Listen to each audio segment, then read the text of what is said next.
gentlemen, that's right. I know it's weird, guys. We're doing it on a Saturday, but we're here. We're doing it. It's live. I'm terrible here. What are we playing? Oh, I'm sorry, man. I think I did not. I don't think I set it right here on YouTube. I think it's still set as gaming. We're doing an interview today. Sorry, man. But we moved our interview from Thursday, ladies and gentlemen. We're doing it today. And it is going to be a good time. I hope everybody here is ready for a great interview. But of course, before we get into all of that, all the interview fun and everything that we do around here with that, ladies and gentlemen, we got to talk sponsors. That's right. This show is brought to you by the good folks over at the deliciousness that is, and this is, I still haven't fixed this, Tubby.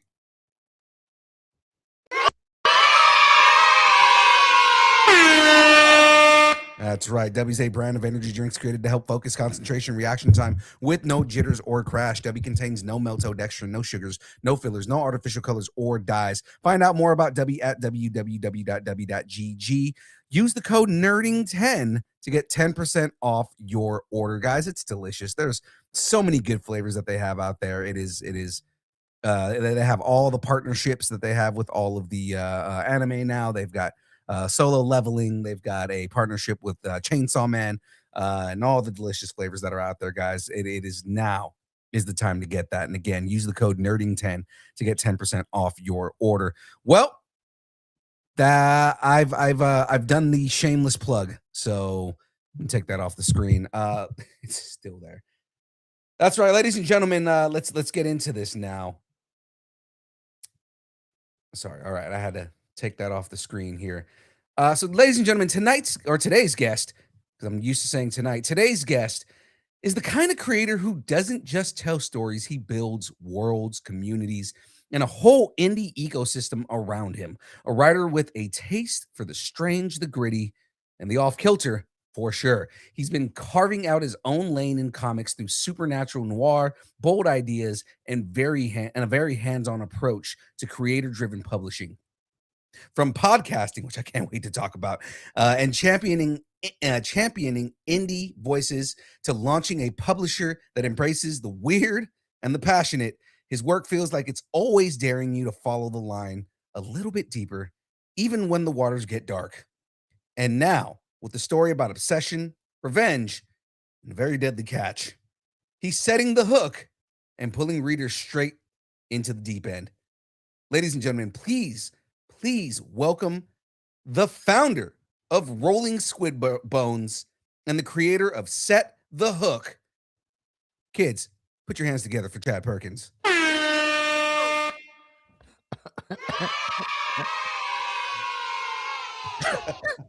That was really funny. Sorry, that caught me off guard. The little yay, the little Five Nights at Freddy's yay. Nobody expects it, man. Like nobody's expecting that you're gonna hear, that whole thing, right? Revenge, children, put your hands together. Right? For a hitman, a serial killer. Yay! Right. Afton. Anyway, all the kids just make it be known. Right there, you go. Ooh, thanks for having Wizard me. Harry. Absolutely, man. Yay! Yay! So let's get into this, man. Before we get into your story, before we get into everything that makes you, I want to kind of relate you to the audience a little more, right? We have a segment on our show called Growing Up Geeky. What did you geek out on when you were a kid? So I'll tell you right now, I geeked out super on like Small Soldiers, Godzilla, and wrestling action figures were probably the two biggest things. And I will tell you right now, as a small child, I was super and still am obsessed with the Muppets. That was probably one of the biggest things that I geeked out about growing up. Hi, Kermit the Frog here. Yep, Kermit the Frog here. And I was also a big fan of Miss Piggy and Fozzie and all of them growing up. But another fun fact, though, my action figures I nerded out on. I actually thought I had the JLA figures, like Plastic Man, Impulse, and all those. Oh, wow. I loved those as a kid. and I thought they were knockoff DC characters, but I loved them. Yes, I was, like, 7 years old, and I didn't know. I only knew Batman, Look at Superman, so look at this fake Flash and realizing it's Impulse, dude. right, exactly, or, like, Martian Manhunter, I'm like, "What kind of Superman bullshit is this?" And Right. now Plastic Man and Martian Manhunter, all of them are, like, great characters, and they're some of my favorites, so Right. Right. No, mhm. that's awesome, man. You said wrestling, and I was just like, "Oh God, where's it at? I have it here." Oh yeah! You know, all Oh, that. yeah, Macho Man Randy Oh Savage. yeah, Oh, brothers. And yeah. here's the thing: is the You guys go in know? the front and I go in the back, and they bring it around, and I have no idea where I am. He was he was gone too soon, man. That Yeah. Oh, man was a beautiful absolutely. man. I Uh, miss fun Awful, man. fun thing about it, I was talking with Jeffrey August, and he has a ton of wrestling figures, so we were talking about the old school figures, and I brought up one. I had a Stone Cold Steve Austin Okay. figure, and when you press the little button on his back, you filled him with water, and he sweated from his head and, like, his body, and these were real toys growing up. Right. No, dude, I remember these. I remember these. Thank I you, he have thought I was crazy. no, I remember No. that one, man. I have a Dwayne Johnson, I have The Rock, Yes. and I have a Kane action figure in my truck. Do you have the Kane one that does, like, the thing with his hands, or he, like when you squeeze his leg, he opens? No, not that Okay. one. I know which one you're talking about. Okay, because I had that one. I have an OG Randy Savage somewhere. I don't know where he is, but he's in this office somewhere. I know I have the I think my bro because I kept my back like, a box of toys, like, Mhm. old toys growing up, and my brother gave them to my nephew, and I'm pretty sure there's, like, an Undertaker figure in there too. Yeah, yeah. So and my brother's pretty sure too, because he takes them out and plays with them, and I'm like, "Man," now looking back, I'm playing with muscly men, it's like, "Oh." There's nothing wrong with it. It's fine. Absolutely. Listen, my mom was the type of person who said, "Look, you want that Barbie doll? I'll buy it for you," and then I just played with it like a regular damn toy, you know? If you play with Whatever. GI Joes, you were playing with Ken dolls anyways. I know.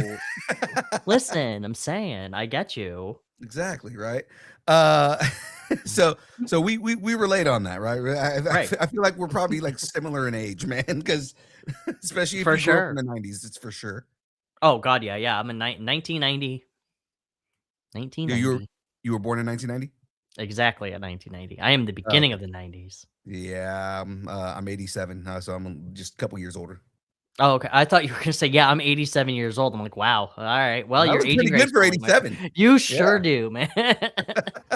So, but we are, like, we grew up with the same general, like, toys and everything like that, Right, so, like, right. He-Man So and yeah, like, we were on the tail end of the '80s into the '90s. We're playing with, we're playing with, like, Transformers, but at the same time, we got Mighty Max, like, that kinda stuff. Oh, yeah, the little Pocket Maxes? Yeah, Yeah, oh, man, again, I Polly had Pocket for boys. yes, absolutely, yeah, He-Man, come on. Oh, yeah, Masters of the Yeah, Universe, man. Master of Universe toys. Such a massive like, I'm so excited for the movie because that trailer, this Mhm. I gave me all of the feels, dude, and me as a Masters of the Universe comic nerd, I was, like, pointing out things in the trailer that are like, "Here are these things. I'm expecting these certain things if we go this route."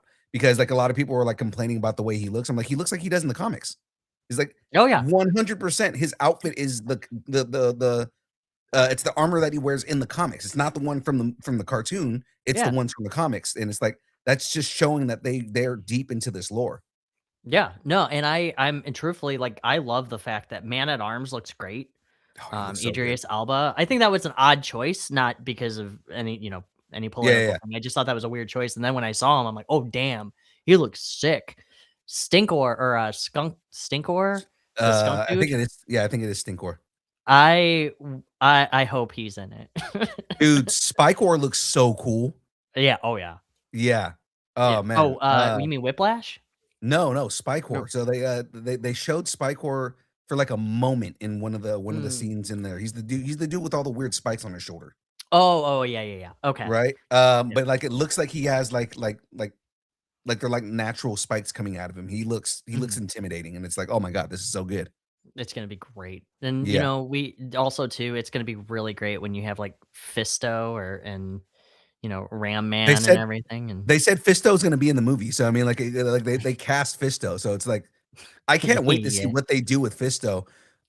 We've been making the call that they're either um they're either saving him for the next trailer or it's like a reveal for the movie. But Orko, like we haven't seen Orko yet. I hope Orko is played like a Mr. M Mexiplex. Mixel Yeah, Yeah, yeah. I hope he's played like that. Like he's just this super silly, goofy character. yeah, Because I mean, he usually is a little bit, but I want him to be more of like a cartoon character. yeah. And I really want people when Fisto comes up and goes, "My name is Fisto. My name is Ram Man," and everybody just kind of gives the side eye, like, "Yeah, we know, we know we know, we know why, and we get it." So And it's like they show Cringer and everybody's just like, "Oh man, Battle Cat." It's like, yeah, but he's not wearing the armor, so he's not Battle Cat. He's he's he's not he's bad. Okay. Cringer, Yep. and that's the thing is it's they make him look like he's a badass in the scenes that they show, like he's fierce, but it's like Mhm. Cringer's a coward. So like I'm hoping that that's just him, like reacting, but Cringer, I'm hoping they He's a make him coward. the biggest coward as Cringer. God, it's gonna be so good. I'm so Yeah. happy about it. I was talking with one of my other buddies too about Street Sharks as well because I Yes. loved Street Sharks and Extreme Dinosaurs, and I would love Yeah. those things to come back. They're talking about doing a Street Shark show. That would be my heart skips. I know the comic just came out. I know Yeah. it's like a 5-issue miniseries through IDW came out, and I was like, "Hmm." And then Yeah. and then if they're doing a show, I'm like, "Hell yeah, Yeah, and then please." and then our friends, over at Nacelle, just dropped a, Biker Mice from Mars, so, I mean, like, we've got Yeah. the Oh, yeah. the revitalization of Biker Mice from Mars, so, yeah, no, it's so cool, man. Alright, we're going off on tangents, I gotta Yeah, get into sorry, it. sorry, yeah, yeah. No, it's fine, you're fine, it's just, that we will talk about that's what we do here, we nerd out, right? So let's get into you, man, let's get into kind of, your whole story and everything. As a writer, as a comic book writer, like, do Mhm. you have any influences as a writer? Is there anybody who particularly you can point to and say this was an influence when I was coming up as a writer? John Layman, absolutely from Oh Chew. yes. Hmm. He was definitely one of the ones that got me started. Brian Michael Bendis, and I've actually learned, he was one of the ones who actually got me started into reading comics. Okay. His Moon Knight series back in 2011, and I thought that was like the coolest thing in the world. And then I learned that it's Brian Michael Bendis. But anyway, I digress. It wasn't until I really got into John Layman and Rob Gilroy, Chew. I was working in a comic book shop. I was really only into Marvel and DC. I thought Mhm. I was going through that phase where it was like, well, Marvel and DC is the only way to go. And it was a rainy day at one point in time while I was there. Nobody was coming in. So I just picked up this book with a dude holding a weird thing in his hand called Chew, and I read the entire thing. I read the first volume all the way up to like I think the third volume at the time, all in that day. And then after that, I was following it, and that's when it really got me started in how comics. It got me into the writing style of comics can be super off the wall and very experimental, and that got me Yeah. into diving deeper into, um, like the indie comic genre when it comes to a writing standpoint as well. And wow, his name escapes me right now. Why the Last Man was also another one that was really influential to me as well when I started writing, and what Yeah. an indie comic could, or just a comic in general, can be. Like it just, my whole world just was turned around. Um, Right. Right. so those were the two biggest influence that I had when it Yeah. came to writing. Yeah. By the way, that's Brian K. Vaughan, who's Thank another you, thank you. massive, massive influential writer. Yeah, that dude is incredible. I know I gotta pick up his Runaways type series.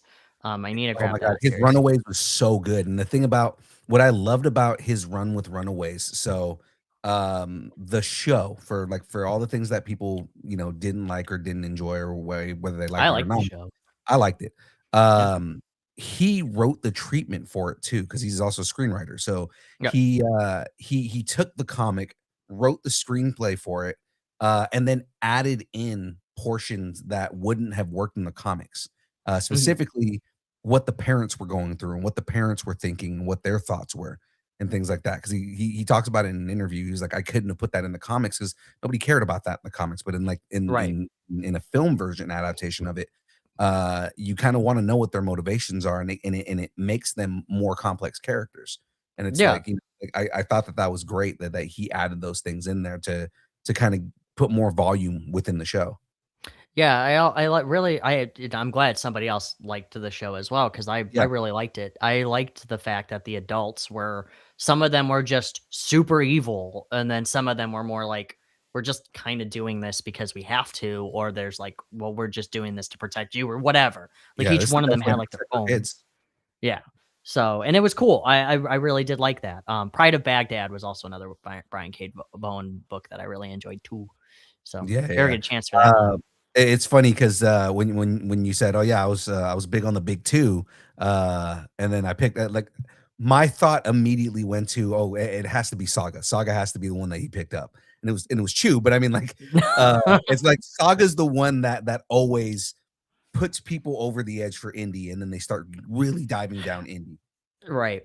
And I don't I'll be totally honest with you, I haven't read Saga in a while. Mhm. Like, I respect it and everything, but no, it was Chew, and I've told people that before, like, "Listen, if you really like Saga and you just want this weird stuff, Chew is incredible. It's X-Men with food."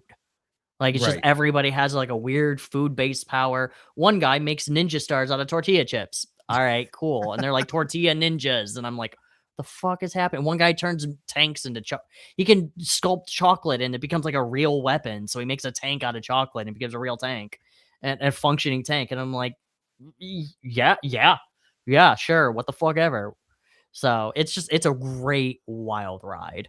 Yeah. Yeah, yeah. What do they say? He's a Sibopath? Like, he gets, like, psychic powers from food. It's so fucking Yes. such a weird premise, but it's so cool, man. Yep, and then it gets into, like, he takes a bite out of, like, a toe and, like, other stuff too, so it gets, like, super crazy with Yeah. it, and he can, like he knows everything, not just about the person that touched it, but also, like, everything about that particular tree, like, where it was grown, where how like, a bird shit it out, like, all kinds of wild stuff, and I'm like, "You know what? Fine. Just let's just keep going," but it was that book that I followed so closely. I even got as a nerd, I even got the role-playing D&D, book as well, that they Oh, that's dope. released too. Oh, yeah. So, I was very happy when, I got to meet Rob as well, and he is a great guy. I got his autograph, and actually, now that I think about it, I even got I even got a little dude from, the little Chorgs from That's 2. great. Yeah, I even got one of them. That's pretty cool, man. Thank He's So, always with me. Every time when I do a interview, he's always with me. he's your he's your, emotional support toad. He's my emotional support toad. He's also my, studio producer as well. He's my producer as well, my That agent, so call him. that okay, now I'll make sure we call him next time we have to book anything. Thank you. Uh, so so you mentioned, you worked in a comic book shop. You kinda got into comics around then. Were you not a comic nerd as a kid, or did you just kinda, like, tangentially know about things but didn't really get into the comics? Yeah, I was actually more into, like, the TV shows, like The Amazing Spider-Man that was on TV, like any of the Saturday morning style cartoons, like the Batman animated series, Mhm. the Justice League cartoon I was really into, so I really wasn't comics related, but I was still aware of it. Okay. So I think the first comic book actually my grandfather bought me Ultimate Spider-Man #1, like the first one, Oh, wow. and yeah, Yeah. and I never read it. Because my brother did, because he's a big Spider-Man fan, but I just didn't care. I was more of like, I watched the TV series. Yeah. Yeah, yeah. And then, fast forward talking about, because we were talking about, Brian Michael Bendis earlier, right? Like, you wanna talk about Ultimate Spider-Man, and it's how he introduced, Miles Morales was through It Ultimate is. Spider-Man, so Yes. yeah, Great yeah. character. I love Oh, Miles. so good. He's a very relatable character being a, Latino that didn't have very many, characters that I looked up to growing up, so You're Latina? yeah, yeah, yeah. Oh, Mhm. okay. I did not know. Well, I mean, I get we just met, so Right, right, right, right. I also never asked. So It's fine. It's okay. It's all right. Uh, so getting into like when you started getting into writing, when did your love for writing begin? Like do you kind of remember when that kind of inkling started, or what your earliest memory was of like when you want to be a writer? Oh god. So first off, I never wanted to be a writer. God no. I just kind of fell into it. Actually my first time that I ever really started writing is I had in like the 6th grade, like super tiny that I enjoyed writing and any type of writing. I enjoy. I wrote a book called Attack. It was like this little library competition at our 6th grade and I wrote like 120 pages and Oh it wow. was about these people who the scientists who created these mutant zombie bunny creatures, and it was like Attack of Them, and it was just like this dumb I mean, it was terrible even looking back at now, I would probably grill myself so badly on it, but I really enjoyed doing it, and after that, like, just writing became, like, more of a hobby for me, Yeah. even in college when it was like, "Oh, you get to write an essay," I'm like, "Hell yeah." "You get to choose the topic." "Hell yeah." So I really fell into writing around at a very early age.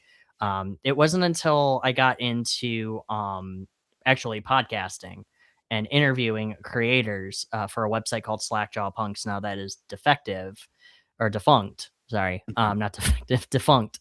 Um, Same deal. Same. okay, well, they're not around anymore. Right. So But it's defective. yeah, right. So I decided to get. I started out writing comic reviews and also interviewing creators, and then I Yeah. started going. You know what? I've read a lot of comics. I really do like writing. Let me give it a shot. Um, and I did my first book is Blue Lullaby, which is through Mhm. Marcosi Enterprises. It was also through Action Lab as well. So I wrote that one, or was originally through Action Lab. I wrote that, and yeah, I've been doing it since a while. Yeah.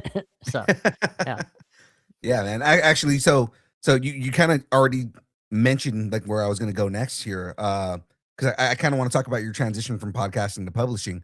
yeah. Honestly, I'm more interested in shots with comics more than Oh, anything. That sounds like something that's so up my alley, man. Just oh like, oh yeah, no, man. we're gonna talk about comics and get drunk. Let's come on, man. Oh my god. Okay. So Shots with Comics is a show that I started with a buddy of mine way, way back in the day. Basically what it was is that we chose each one of us chose 3 books and Mhm. we rated them from good to worst. But we each had 3 shots. So we would rate the first one completely sober.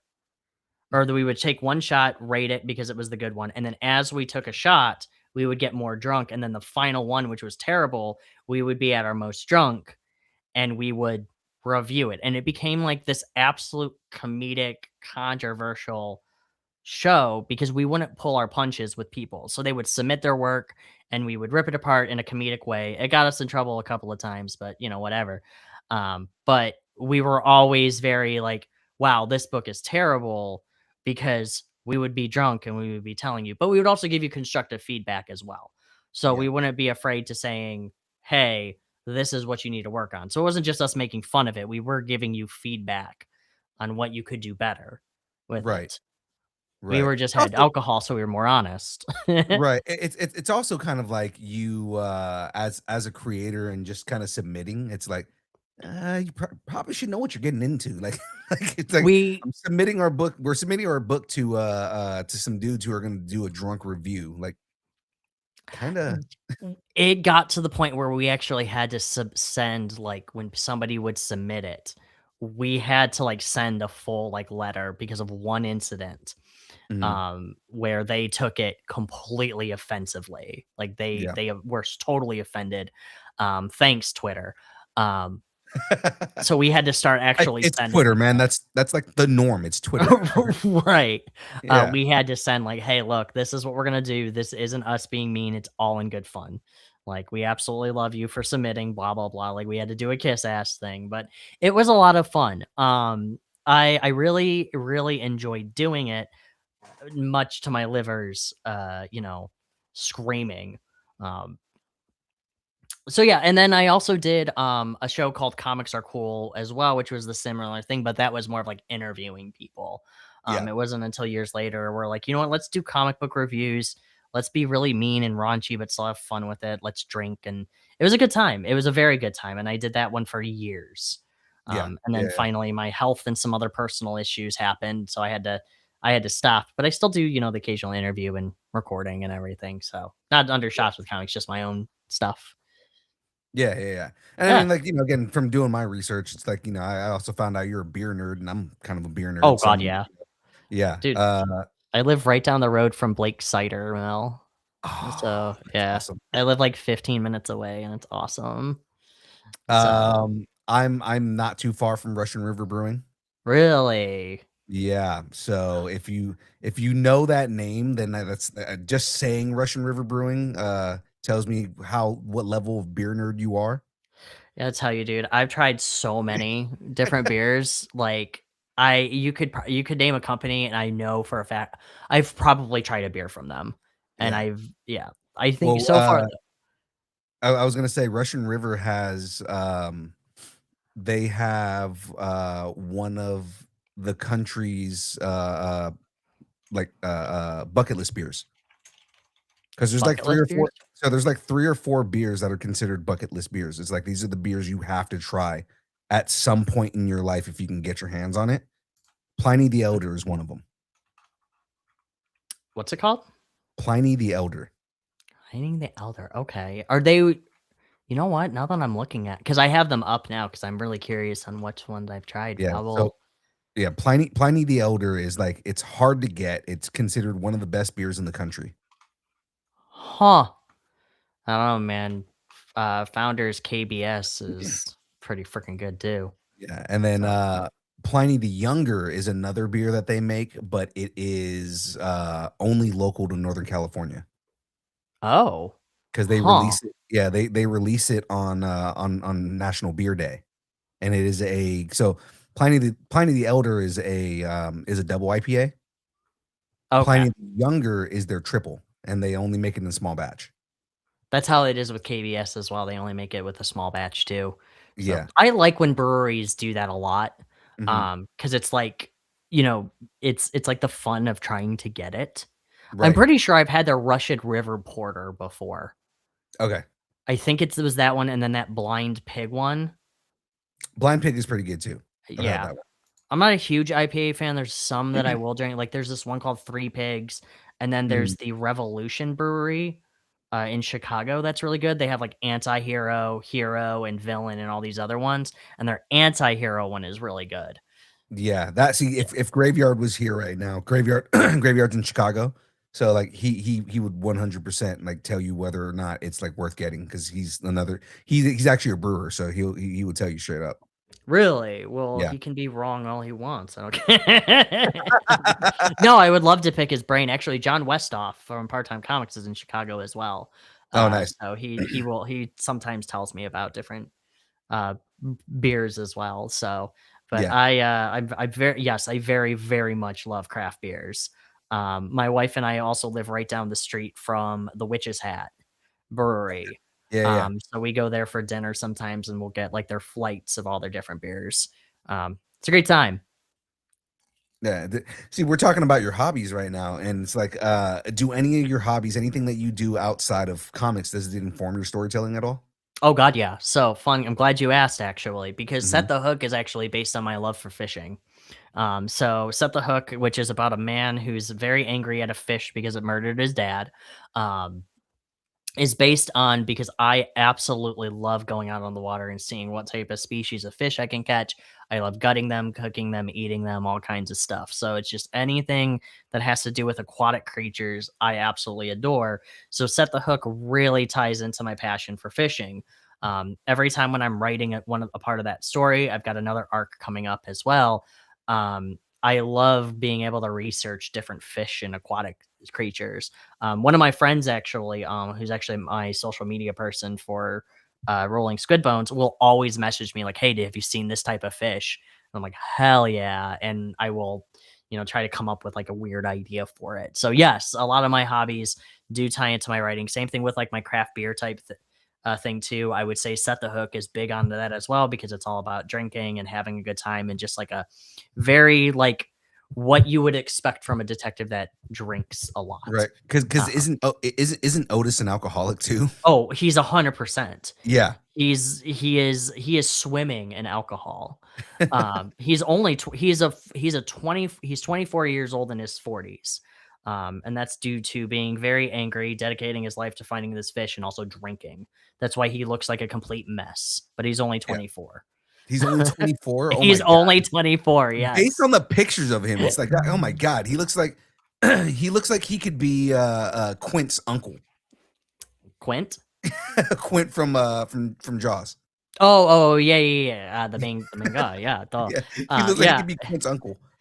So fun thing about him, he's actually based on Robert Pattinson and Christopher Maloney from Robert Pattinson from The Lighthouse The and Lighthouse, Christopher yeah, Maloney from or Nick from Happy, which is Christopher Maloney as right. well. And the story is inspired by Hellblazer.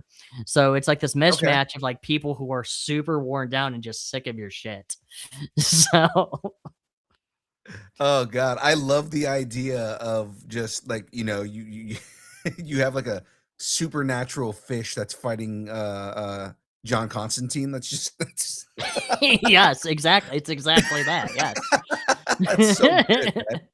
It's like, "This demonic fish, John Constantine." "Oh, we can't get John Constantine." Otis Yesbert." Hasbert, yes, or whatever the fuck all, because nobody can actually pronounce his name in the comics. Was No, that the intentional? Did you write his last name specifically so people can pronounce it?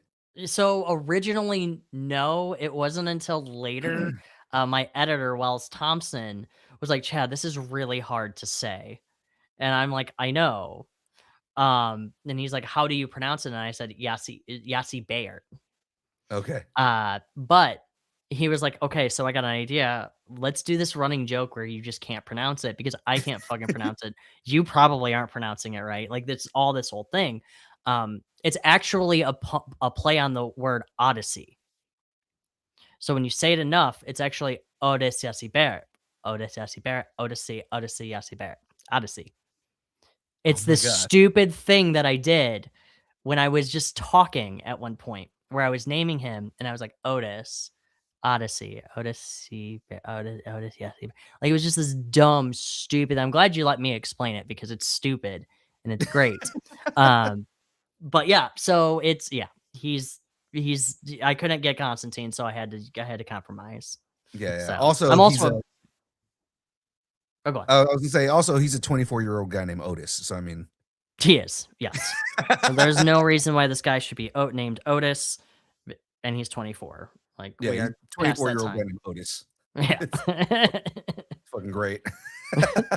His original name was Oscar, but Okay, then Otis yeah. sounds better. So I mean, as, like, a salty sea guy, yeah, Otis works.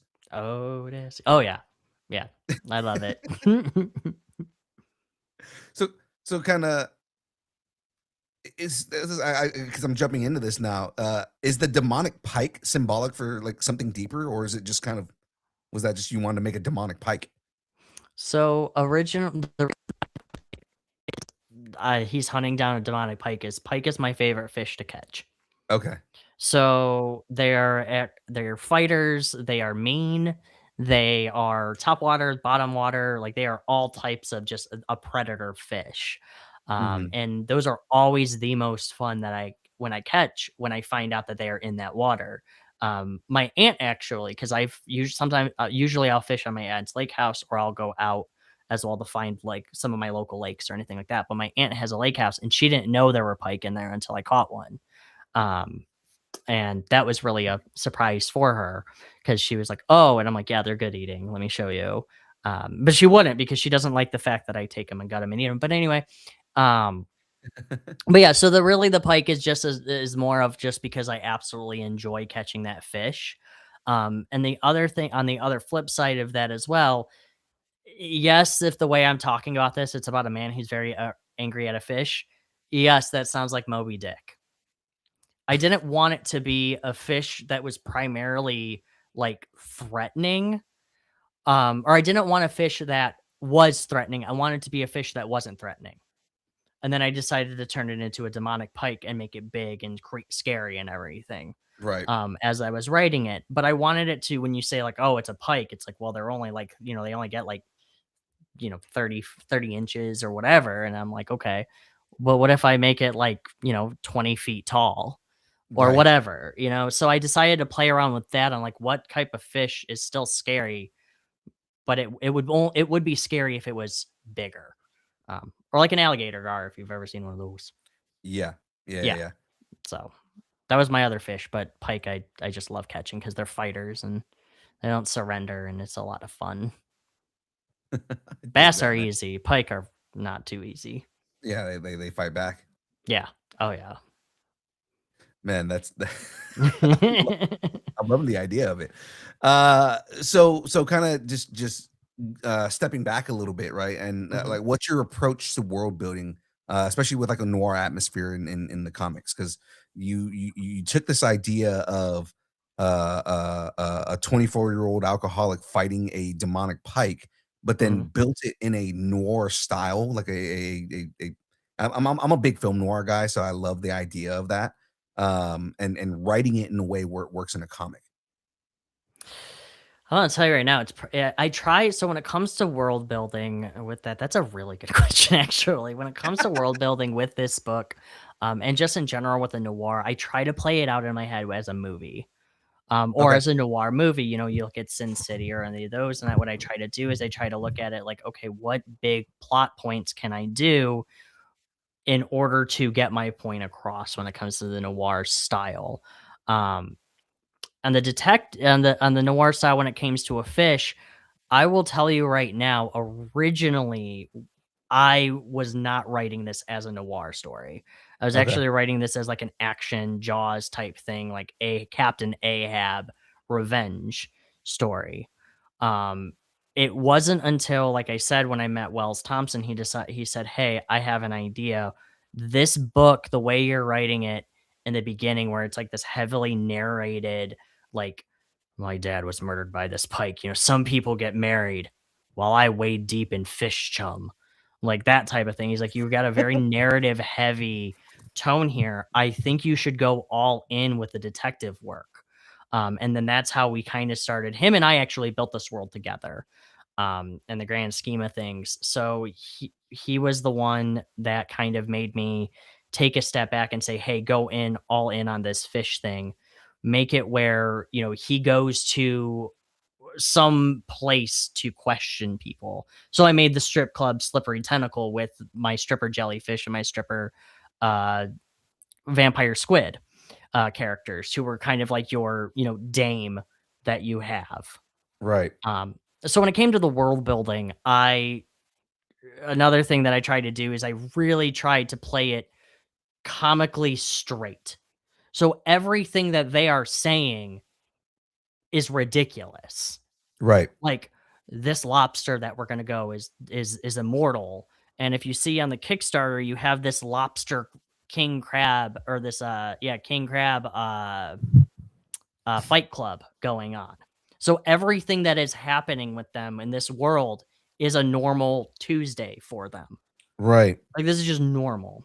So that's when it came to world building, I tried to make it where nothing in this world was surprising. It's just like, "Hey, there's a clam with a cigar. Okay.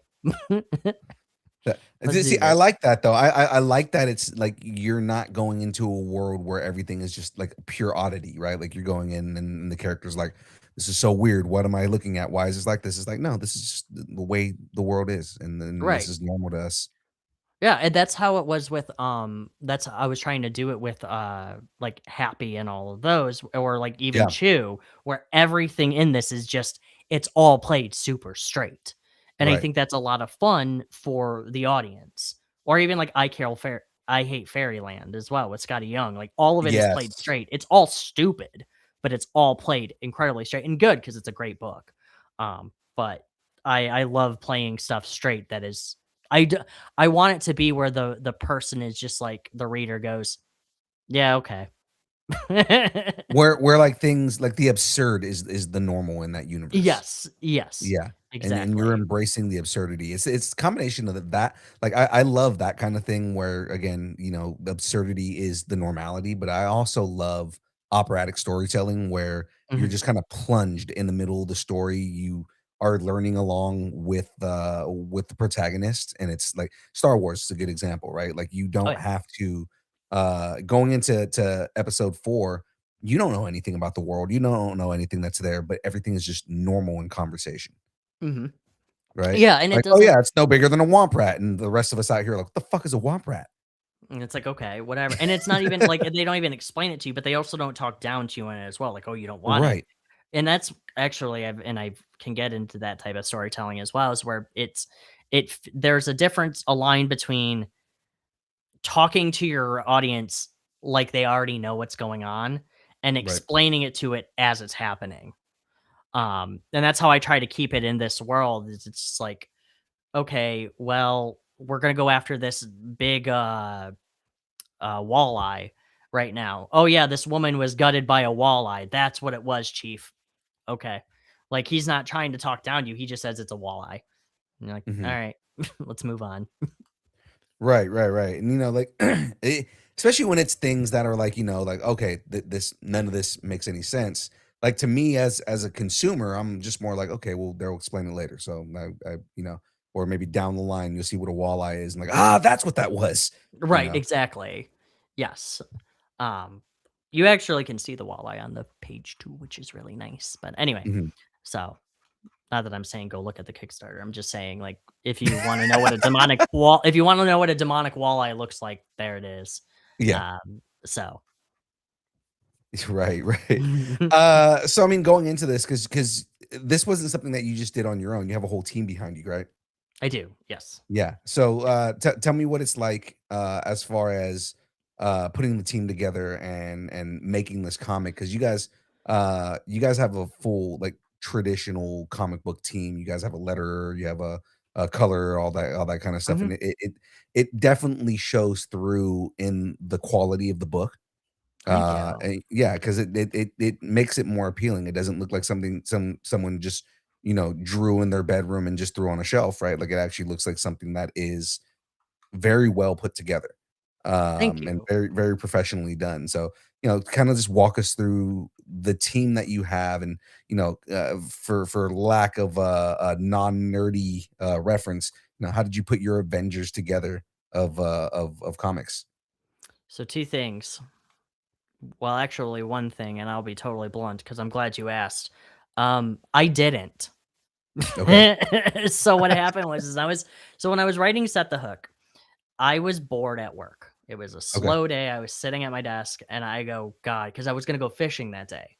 Okay. I was sitting there and I was like, man, I really want to get out in the water. It's a summer day, it's hot, it's nice, it's perfect. It's gonna be great. And I go, man, but what if I don't catch anything? God, that would be so bad. That'd be terrible. I'd be really pissed. What if a fish murdered my dad? That would be really bad too. Like, and so my mind just started like spiraling with That it. is the most ADHD thought I ever, know, dude. I know, I know, I know. That is I was like, I was like, okay, fine. So I started coming up with this idea. I was like, you know what? But that's not a bad idea. Like, I really like fishing. So I started as I was at work. I started writing the first draft, and it wasn't until I showed it to as I was writing it, I was working on the script. I wrote the first draft and I go, "Hey, Wells Thompson, who's a buddy of mine for years." Him and I contact him and I go, "Hey, I heard you wanted to start editing and you wanted to practice." So when he first started out, I was like, "You know what? I want you to take a look at this and, what what do you think?" The original script, the original first 2 scripts was or the first issue is actually 2 scripts. So okay. I actually split it up into the introduction of Otis, the battle with the walleye, and then so on and so forth. It wasn't until he read it, he goes, "Chad, I think you have something, but I want you to go all in with the stupid fish creatures." And then that's how I developed, like I took the 2nd issue and I made the Slippery Tentacle Strip Club. I made Little Shit, which is a chihuahua in a salmon suit. I made Ginger. I brought actually her and she's from another store. I brought her in who has like a Warhammer hammer that shoots flames. Like I brought in all this kind of stuff and I just went balls to the wall hard on it.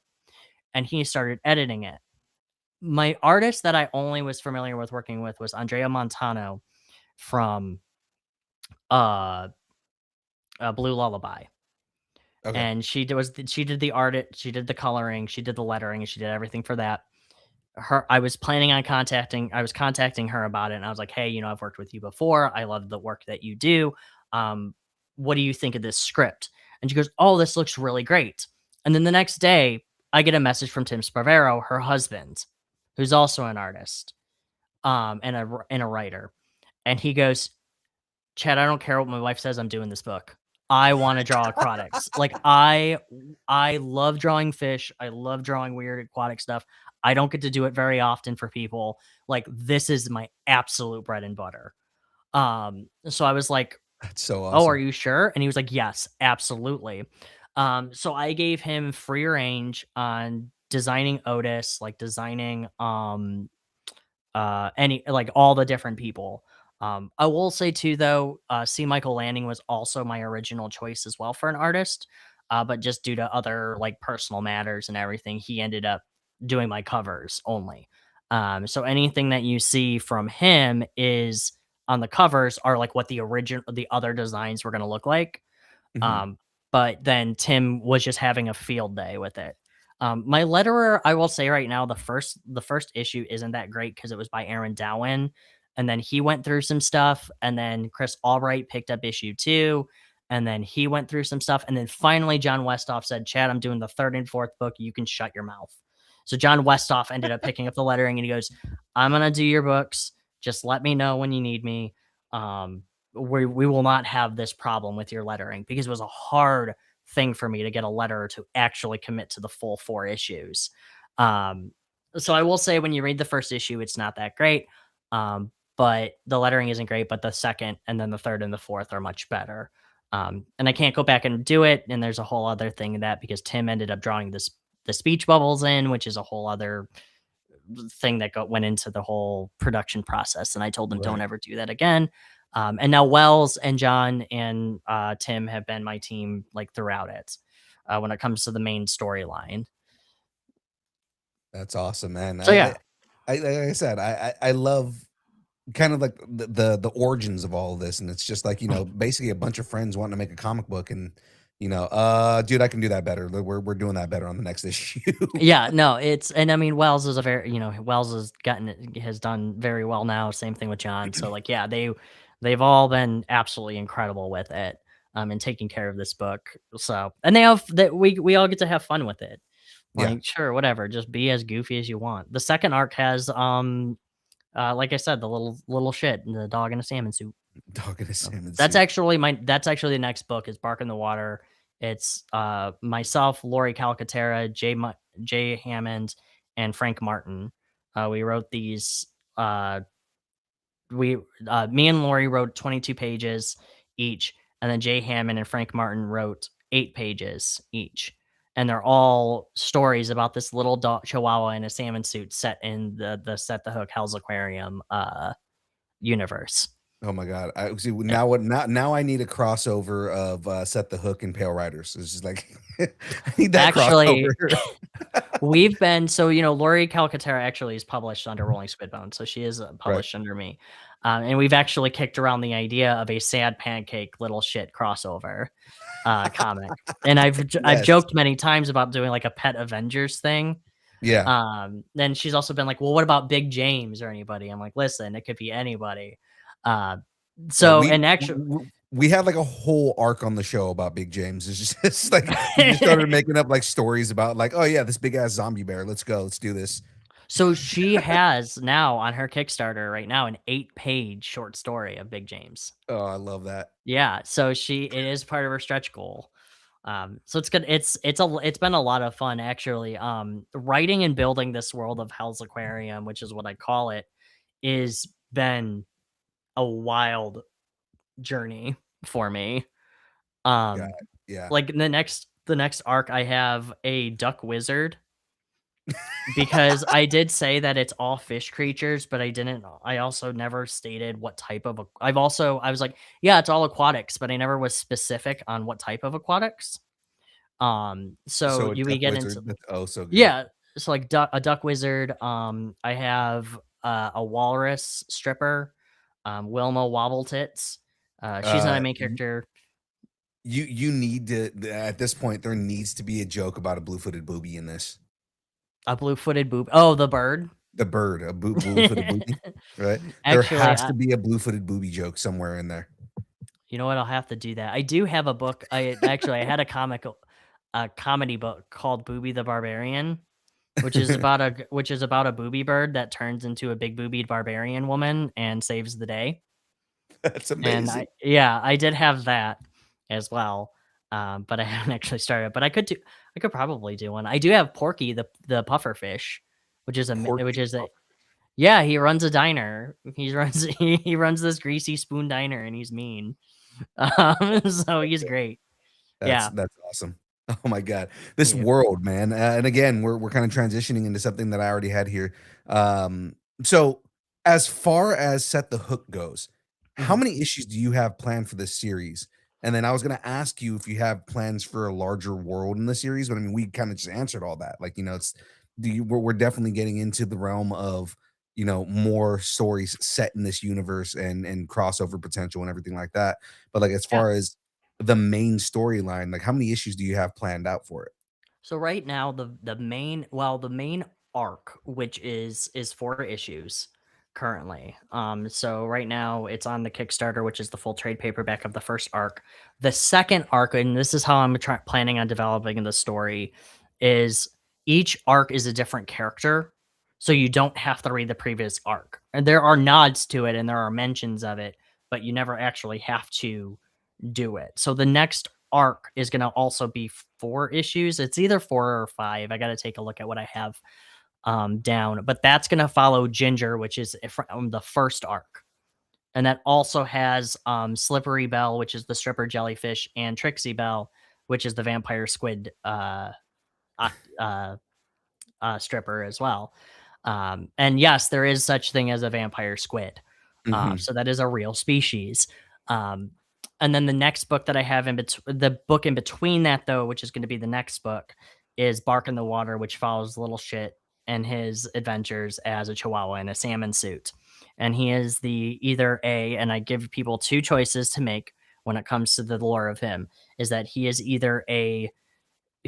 a chihuahua that was infected by a parasite from a fish, and well, the parasite lost because it's a chihuahua, or it's the skin of an elder god that was thrown to earth, and he ended up finding it and wearing it, and it also lost because it's an angry chihuahua.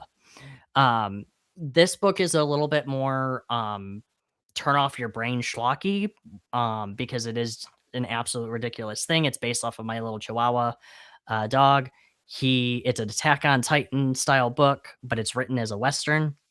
And then the other one is a Looney Tunes, which is written by Larry Calcaterra. It's a slapstick Looney Tunes. J. Michael Hammond has this. It's really weird, and I can't explain it very well. But it's like a "You are not the father" or "You are the father" type story, where it's like him being this stud of a chihuahua, like, yeah, I'm the little shit. And then Frank Martin's is like Pulp Fiction, in a way, but it's called Gulp Fiction, and it's Pulp actually in like Fiction. a brothel. Yeah.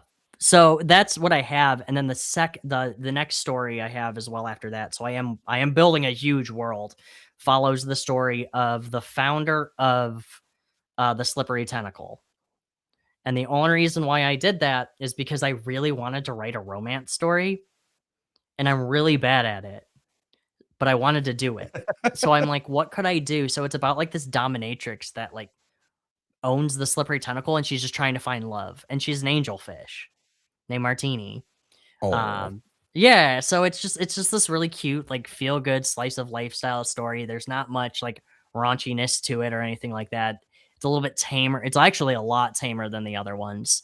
Um, and then I have another one called Cyborg Devilfish, which might be a spinoff from the second arc, which I haven't actually determined if I'm gonna actually do it. Mhm. It really just depends on how those characters develop during the story. Because there's one I love that I'm not gonna spoil. There's one I absolutely love writing, but I don't want I don't know if it's gonna tie into how I want it to go. Um, and then there's also Kakashi Allen, which is the Goblin Shark, which I don't know if I'm gonna do that. Anyway, so yes, I'm absolutely expanding it, and each book is usually gonna be about 4 issues. I try to keep Okay. everything super self-contained to give a direct question. So if you find like, "Oh, here's arc 1, here's arc 2, do I have to read arc 1?" No, they're all self-contained stories. They I pay like ho that though. yeah. So, it's just I think it's a lot easier and it's a lot less stressful. Yeah, and So then it just makes it where, okay, you have this world building, you have, all these little self-contained stories, and it kinda gives more broader context to the main storyline. yes. And I'll let you in on a little bit because I don't know if I've probably mentioned this live on air, but I've actually had another story about Otis's father who was murdered. And I also had a story about Otis going to hell and he ends up finding the 4 fish of the apocalypse. And it turns out that those are the actual, in the Bible, it was actually the 4 fish of the apocalypse. But because that didn't sound very threatening, they decided to edit it to the 4 horsemen of the apocalypse to make it sound scarier, but it also brings up the question with Noah's Ark, what was in the water? And that's what Right, the kind of the inspiration for it was they never talk about in the Bible what was in the water. right. And my wife was like, "Chad, you need to get off the drugs and also stop drinking." I'm like, "I know." What was in the water? A megalodon. A megalodon, exactly. Like, just absolutely crazy stuff. And I mean, I know for a fact Noah went, "I'm not having any of that shit, like, Yeah. on my I'm not boat. saving any of it. I'm not saving any of it. You can stay the fuck away from me."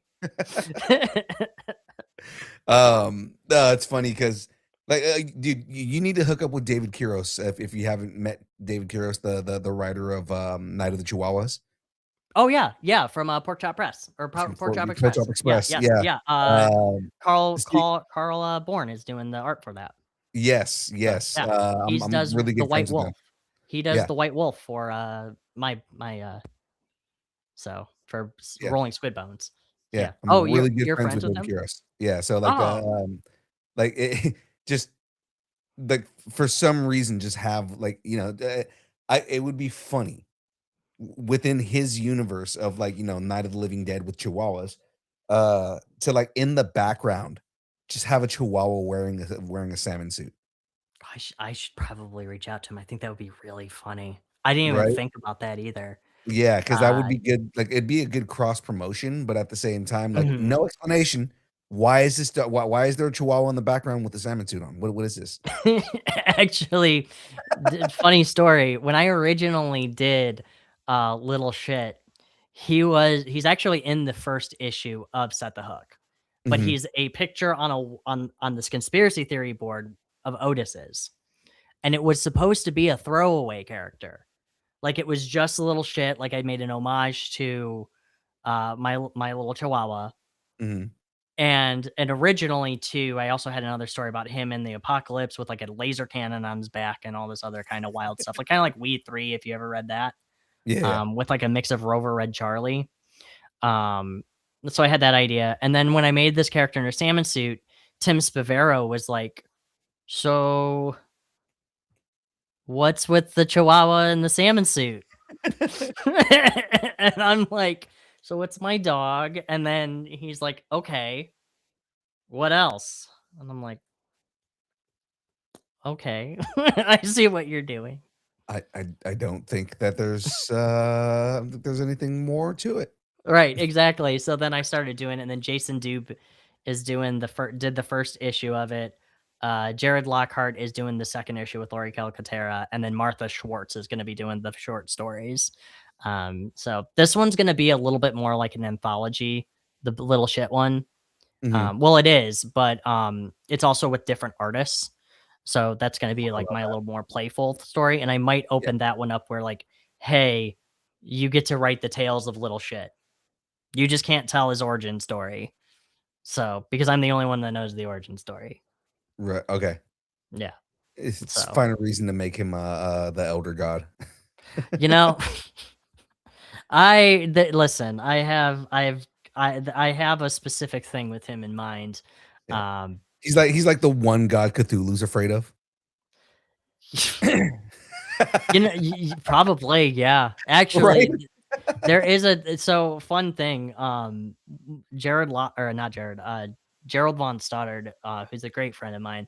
Mhm. He was joking with me, going like, "Oh God, this is another Eldritch horror book, right?" And I go, "The only homage to Cthulhu is when you find out that Cthulhu is a like one of those scam artists that like call you on the phone and go, 'We're calling you about your car's extended warranty that's expired.'" So you find out he's just a sleazy sales like scammer, and then also the Cthulhu's, which are the Cthulhu, the octopus cows. So they're the sustenance food. But I have kicked around. You get to see what little you. I don't know if you'll ever actually see what little shit is, but I do have his origin story in my back pocket. That's So so good. That's so yeah. good, man. That's so good. Um, so are there any other genres that you wanna work with within Rolling Squid Bones, or is there anything that you're kinda, like, working on that, that you can divulge information on out? Like, nothing that you're holding back, nothing, that you're like, "Yeah, no, audiences not ready for audiences yet," but, like, is there any other genres that you or maybe even that you wanna work with? So when it comes to Rolling Squid Bones, I want to be able to have every voice as possible. Mhm. The one that I would really like to work with is like a memoir autobiography or a graphic autobiographical novel, Okay.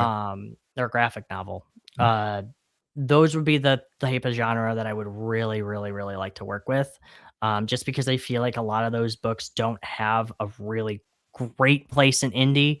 Like a lot of them is like top shelf and Fantagraphics and Right. Drawn Quarterly and a lot of those. But there's not very many when it comes like the indie publishers that do it. Yeah. So that's probably the genre that I would really like to work with, and I would really like a romance as well. Right. Like, I want a dumb, sloppy, schlocky, bullshit, gag me with a spoon romance title. And I'm also open. Like, there's a couple of people that I'm currently that are interested in coming on board. I just signed somebody else that I'm very happy to have on board with me. Um, that's a Nordic, like a Viking type tale, which is really cool. But I would say romances and autobiographies would be the two that I would really be looking for. But we're always open. Like, Yeah. Wes Giff and all of us will take a look at it and we'll give our opinion. Even like a dumb web comic, I'm open for it as long as it's not hurting anybody. Right. So, Right, right, right. yeah, like, I don't want, like, a nuts anyway, so I don't want any, like, racist, Right. hate speech, unless it's, like, a parody type thing, but anyway, like, "This is funny," and I'm like, "Okay." Like, kinda like Boondocks or anything, like a parody of itself, You so you go and do something about, like, Joseph Goebbels, but it's, like, making him like a slapstick ass hat of himself, which, I mean, he is, but I mean, like, oh, like, who's Joseph it's like Goebbels? he was the propaganda minister for the Yahtzee regime. Oh, the Yahtzee regime, gotcha, yeah. Yeah. He was the propaganda minister. He was the guy who yeah, a dirtbag, basically. Right, yeah, a terrible person, right, Piece I of shit, gotcha. right? But I mean, like, Yeah. you do something that's Yeah, just like a parody biography of him. yeah, or you have that one comic by and God, his name escapes me. The guy who does Always Punch Nazis as well. Oh, yeah, Like yeah, that kind of yeah, stuff. Yeah, like those type of things. Yeah. yeah. If it's anything like that, I'll be like, yeah, let's do it. Like, Yeah, let's make fun of this shit. exactly, So exactly. yeah, You take away the power when you make them a joke, so exactly. Yeah. exactly. Like look at Uh, Like Superman versus the KKK. yeah, or So the fact that Superman punched Hitler in the face. Captain American. Well, yeah, Both of them have. yeah. They Oh, yeah, both of them have done it. and And Joker also betrayed the Red Skull because I love that so much. yeah. I thought that was one of the greatest things is like the Joker literally says, "I am a terrible person. I'm a piece of shit, but I'm not so bad that I'm a Nazi." Yeah, right, like, I'm an Yes, American piece of shit. exactly. Like even the Joker was like, "Hell no, fuck that." Right. There's 2 things he won't join. He won't mess with Nazis and the IRS. Right. You had the IRS, I mean, no, I'll mess with Batman any day, but the IRS, no, thank you. That's right. That's from the animated series. Yep. Oh man, Mark Hamill, Just fucking goat, absolutely dude. beautiful. I will Yeah. say that the Harley Quinn Joker is pretty funny. The animated series, that one's pretty funny. Oh So, yes, yes. he just becomes a dad. We have a couple of different ties to that show, so I mean, and Really? Oh, I I love love it. everything. I love everything about it, man. So funny. Yeah, it's so good, man. My favorite version of Clayface. Oh, yeah, he's the I'm William not Shatner. poor. He's like over the top Patrick Stewart, like William Shatner type, like It's dramatic so guy. bad, but it's so Oh, good. it's I will sometimes look at my wife and go like, "Where's my electric car, Bruce?" Where's my electric car, Bruce? Bruce? He's like, maybe you ever thought that you like what was he was talking to like Lois Lane and he was like, "Oh my god, you have the ability to call him right now to save us all. And the only reason why you won't call him is to prove that you are stronger without him? That doesn't even make any sense. Communication is key. That's how my wife and I are." And he's like going on and I like giving him advice and I'm like, "Oh, this is beautiful. I don't care." It was such a weird arc to give Joker a family that he actually cares about. Yeah. And he's like best friends with Bruce. Like he's like being best friends with Bruce to give like fatherly advice. And Right. like it's like I don't care about Harley. I'm just trying to live it. Like I will say I do love that when they take the characters and try put that like turn them on their head Yeah. type Yeah. deal. I love that type of thing when you can make like a character that's never really supposed to be a good guy. They're just like, no, we're gonna do it, which is why I thought White Knight was really good too. Where Yeah. they made Jack Napier. Yeah, yeah. They The, made Joker the hero in right. it. So the Joker, you know. So Yeah. anyway, Yeah, yeah, yeah. When it's yeah, it was good, man. So we're gonna jump into some wrap-up questions here, man. I'm gonna sure. ask you some of the, hardest questions you've ever been asked in your life. Are you ready for this? Yes. Let's go. Alright. Should've been like, no. What is your favorite kind of taco? Carnitas. Okay. Pork I'll give you carnitas. yeah. Good So choice. like now, granted though, I will say I do like sour cream on them. I won't judge you, man. You're fine. Okay, I know. Listen, I know. Okay, I do like some sour cream. I do like some guac, and I do love Taco Bell. Hey, Yeah, man, hey, look, I'm Hispanic and I like Taco Bell, man. I mean, it's not my first choice for tacos, but I also I don't look at them the same way. That's American food. That's not Mexican. absolutely. Yeah, when I want like, there's this really nice Mexican restaurant like down the road from us. It's not nice, but it's like really good. Like that's Mhm. when you want some like authentic Mexican food. But yeah, Taco Bell is just when I hate myself, and you know. So anyway, Yeah, I mean, I get down on Taco Bell, and sure, it's got its own place. it's got its own trashy place in our hearts. Exactly, exactly. Like Have you you? know, most I was gonna say it's Have mostly when I'm drunk and self-loathing. So I mean, exactly. Have you seen that skit where it was like the Mexicans are leaving America and it's like, but we have It's like, are you just leaving because of Taco Bell? It's like, no, man, we love that shit. And it's like all the yeah, Latina guys are like, we love that shit. yeah. It's funny. It's funny. Taco Bell opened in Mexico, like in 2010. And it bombed. It bombed Yeah. like crazy Oh yeah. I remember because hearing about that. they marketed it as Mexican food. Oh no. And Absolutely then not. in 2017 they reopened, but they marketed themselves as American food. And it was And successful. it was successful. Yep. That's how it is Um, with Chinese food. yeah. Oh yeah, Chinese food in America is not real Chinese food. I mean, No, yeah. but damn, is it good. Yeah, it is. Again, nothing bad about it. I eat that shit all day. My wife is Um, Chinese and she will eat that shit every day too. yeah. So, Funny, so Taco Bell has French fries, right? They've had French fries for like years Yeah. now. Oh yeah. They made the French fries when they opened in Mexico because they made French fries to market better as an American food restaurant. That's fair. I Yeah, understand that completely, and then and yeah, I applaud and them then for they that. and then they brought the fries to the United States because they were so popular in Mexico. They were like, I wonder if we can sell them in the US, and like they're popular as shit in the US too. So it's Yep. like, And they have terrible chicken nugget. Those nuggets though, I can't stand those. Those are no, terrible. dude, oh my god, their nuggets are terrible. You know what They're was good when they had like chicken? When they did the chicken shell tacos. Those were Yes, actually the naked pretty chicken good. taco. Yeah, That's when they realized that they went too far, but damn was that such a great idea. it was good. It's like, it It was was good. so good. Yeah, Like, no, like, when you guys think that it's a bad idea, it was good. it was like my favorite thing. That and the Yeah, grilled cheesesteak burrito. It's the dumbest idea ever, but you need a Nobel Peace Prize for that because it right. was such a great idea. You know what they need Um, to bring back that I mean, they got rid of them in, like, 2009, but they haven't brought them back is the steak and the chicken taquitos. oh yeah. Oh yeah, yeah, yeah. Yeah. Yeah, Or those the, are so good. enchilito. They brought the Remember enchilada back for a little bit. they did, but now they don't. They didn't it's by me, they don't have anymore, but I used to love that shit. Yeah. I didn't Yeah, care if it yeah. was just a bean burrito and sauce. Anyway, Yeah, what's the other exactly. question? Alright, Sorry, next questions here. Again, we're fucking nerds, man. I know. Business as Uh, usual. in your opinion, this is a subjective question, okay? What is the worst horror movie franchise? Damn, that's God, that's such a tough one. It is. Or you might Again, it's subjective, so I you know can it's a say whatever you want, man. We're not gonna judge alright, you. so the worst franchise, I would say Terrifier. Okay, I can see. Yeah, and Terrifier before is such a fucking weird, like, just it's murder porn, dude. That's all it is. it is, and granted though, I have when you kinda look, I have a little Art the Clown right there, Yeah. like a little doll.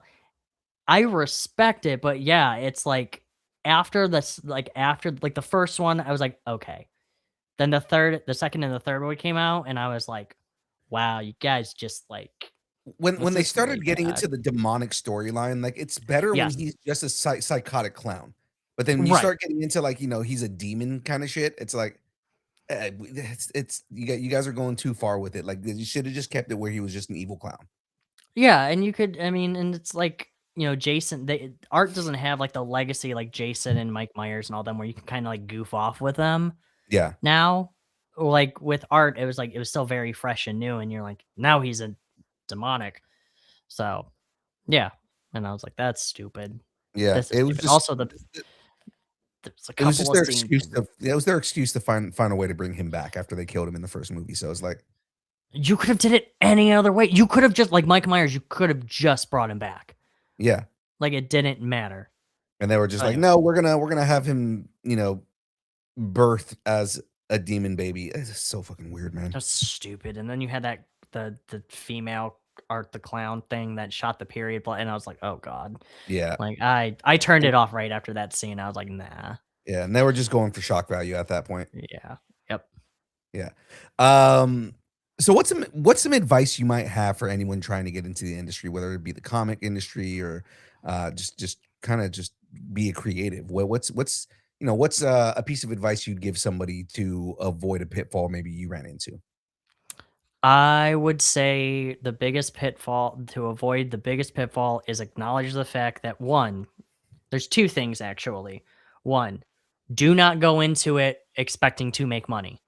You Hmm. are going into it to tell stories. You are going into it to build a world. You are going into it to be creative. You are not going in for it to profit. I am sorry. If you're going into it to profit and you're expecting that, you're going to be sorely disappointed. I ran into a lot of different creators who are like that. There's also, and it's kind of disheartening because a lot of us have been doing it a while and we're surprised to sell like however much we do or like whatever, and we're all trying to get by. The other thing to I would say too is it's not a race. Hmm. Just because your peers are climbing the ranks and going a little bit faster does not mean that you aren't doing a good job. You are going at your own pace, and that is okay. You don't need to rush. Remember, quality over quantity. And I swear to God, you will be better for it, and it'll be way less stressful. Oh, you didn't do the yeah.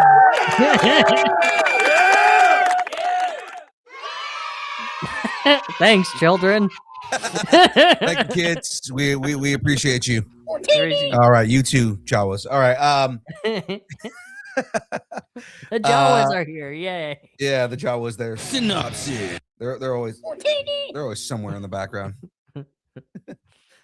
As with This really pisses me off to no end. there we go. So who would win in a fight, right? And it's funny because you brought up all three of these characters at some point. So it was like, oh my god, I wrote this perfectly. Who would win the fight? Captain Ahab, Quint from Jaws, or Otis? Who has the deeper vendetta? And who would who would win in a fight amongst the three of them? So here's the question for you.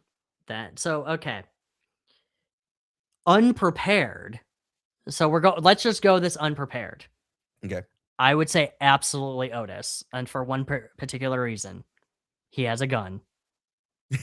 I mean, Otis, Quentin has a spear gun. Yeah, but that's a spear gun. Ahab, You get one shot. Yeah, Ahab has just like a fucking harpoon. So I mean, so if we're going anger, I would probably say Ahab, 100%. Just because of the fact he wouldn't even give anybody time to think. He would just go after them. If we're doing it when it comes to like who has the better weaponry, absolutely Otis. Quint is the man in a boat who he kind of fell into it. He didn't really dedicate his entire life to any of this. Meanwhile, Abe and Otis, they've dedicated their entire world around this fish. Well, Quint from the books is more like Ahab than he is in the movie. In the movie, they kind of they calmed him down a little bit more. But Quint in the book, like, you know, his whole like life's quest is to kill this shark. Oh, okay. I didn't realize that. Yeah. So like in the book, he's a more complex character. He also he like survived I'm forgetting the name of the boat, but he survived the sinking of the boat that in World War II that was transporting the one of the nukes. The Pearl Harbor? No, it was transporting it in Japan, and when they dropped off, I want to say it was Little Man. Oh no, it was Big Boy. It was Big Boy. When they transferred Little Boy, they got like they were sunk, and the Japanese fleet sunk the ship, and they just left everybody there to die, and a lot of them died to sharks in the water. Oh, I see. So he has a deeper vendetta against sharks. Yeah, and Quint survived that whole ordeal. That would have been a better story. And I mean, Jaws is a great movie to begin with, but yeah, that would have been a very good story to tell. Yeah, but he has an idea. Like he has a massive vendetta. Just he doesn't like sharks to begin with, but that shark in particular, he's been chasing.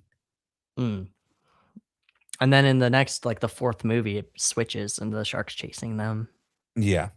So like again, Quint is a better character in the book than he is in the movies, but at the same time, they changed him in the movies for the better to fit the narrative they told in the movie. So sure, that makes sense. So what's next for you, man? Any Comic-Cons, any shows that you have coming up, any new releases? Obviously, we're gonna, the next question I have for you is plugs and everything like that. But is there anything big coming for you next? Yeah, so I actually have a show coming up. I have Fantastic Con in Toledo, coming up as well there, and then I have the Great Lakes, anime and comic show, which is a small con. And then my other one is Motor City Comic Con, which is my big show. My biggest show in May.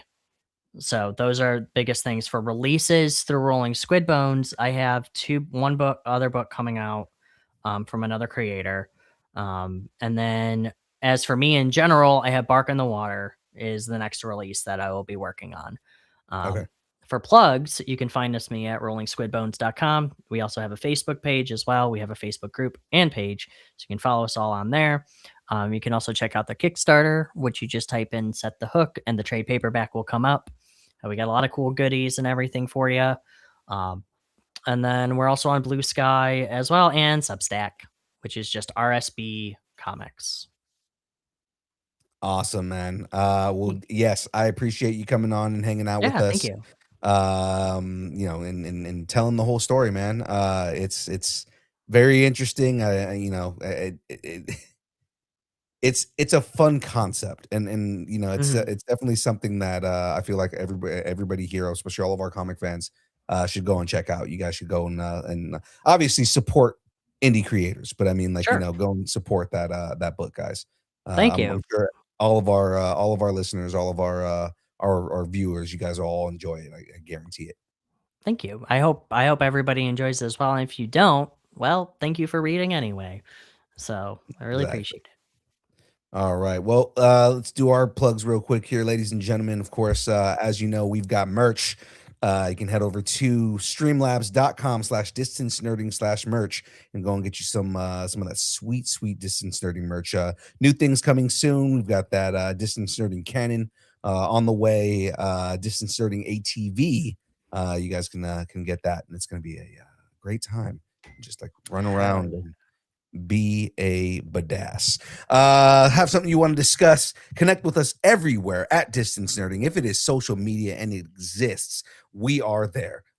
Threads, we're there. TikTok, we're there. Facebook, Instagram, YouTube. Obviously, most people are watching on YouTube. OnlyFans, yeah, we're there. Do it. Yeah, we're not there. Me You're not gonna too. find us, but try it. Listen, I've been thinking about maybe streaming to like Pornhub Yeah, because I've yeah. seen like just people who they don't even do any like sexual stuff or anything. They just stream games. And I'm like, I mean, maybe. It's like, yeah, no, I'm gonna stream uh Hogwarts Legacy on Pornhub. It'd be great. Yeah, great idea. That'll go over very well on a porn. But you call me and tell me how that Yeah, goes. yeah, I'm gonna do that. Uh Ravenclaw all the way. Hufflepuff. That actually seems like a Pornhub thing. All right, never mind. This joke is getting way too long. Of course, ladies and gentlemen, if you would like to send us an email, if you want us to read it on the show, you can shoot us an email at distancenerding@aol.com. That is real. It's not a joke. Well, it is a joke, but I mean, at the same time, it is a real email address. So, yes, ladies and gentlemen, shoot us an email and we will read it live on the show. With that being said, as always, ladies and gentlemen, thanks and keep nerding together. We will see everybody on the next show on Tuesday for distance nerding for the main show. Once again, Chad, I appreciate you coming on and hanging out with us, man. Thanks as well. We absolutely, man. We will see everybody on Tuesday. Bye. Not me, but bye.